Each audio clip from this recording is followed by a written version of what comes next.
처음 사건 개시가 고소냐 인지냐에 따라서 여러분들이 취해야 될 전략들이 좀 다릅니다. 이 수사 개시 단계에서 방향성을 잘못 잡게 되면 이 형사 재판 끝까지 불리하게 끌려다니는 수가 많아요.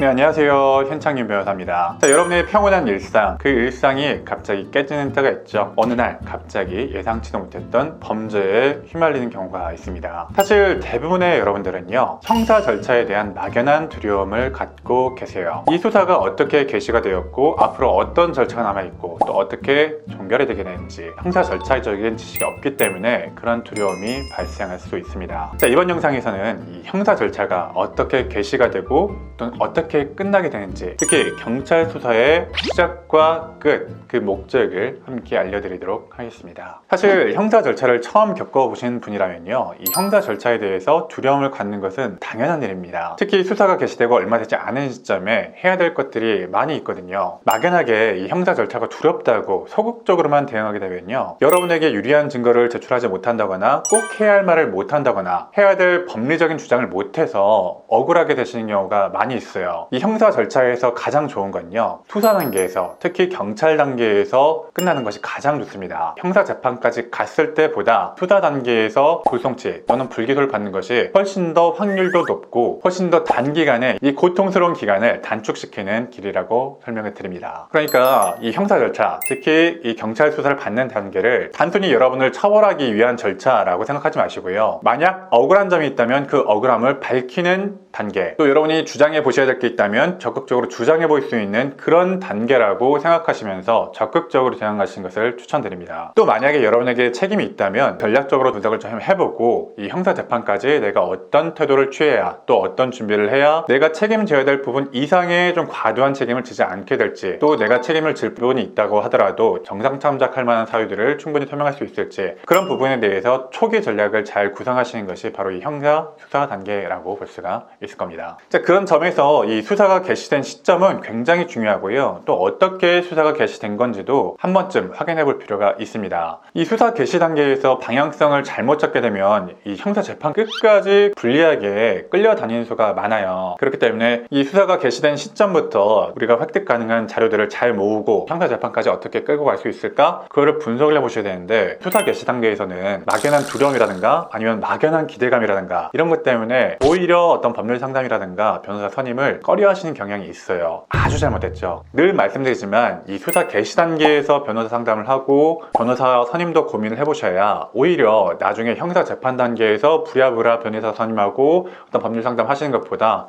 훨씬 더 저렴한 비용과 또 시간을 좀 단축할 수 있는 길이라고 설명 좀 드려요. 제가 쓰는 표현인데, 깨진 유리를 줍는 심정으로 하나하나씩 주워봐야 되는 시점이거든요. 하나하나씩 그 조각들을 주워보고, 깨진 유리를 잘못 줍게 되면 그게 파고들잖아요. 손가락을 잘못 삐끗하는 순간 그게 파고들어서 돌이킬 수가 없게 됩니다. 정말 조심스럽게 조각 하나씩 맞춰가서 앞으로 어떤 방향으로 진행을 해야 되겠다를 가늠해 보는 시점이 바로 이 시점이라고 볼 수가 있습니다. 이 수사의 개시는 보통 인지가 되는 경우가 있고 고소가 되는 경우가 있는데, 일반적으로 여러분들이 알아두셔야 될 것은 이 두 가지라고 생각하시면 되세요. 자, 인지라는 것은 쉽게 말해서 어떤 파출소나 경찰 수사를 통해서 경찰관이 그 사건을 발견을 하고 그 발견한 사건을 경찰서로 넘겼을 때, 이런 때 인지에서 수사를 개시한다라고 하고요. 국내에서 흔히 발생하는 쌍방폭행, 파출소에서 그런 사건을 인지를 해서 경찰서로 넘기는 게 이제 대표적인 예라고 볼 수가 있을 겁니다. 반면에 고소 같은 경우에는 피해자가 고소장을 작성하고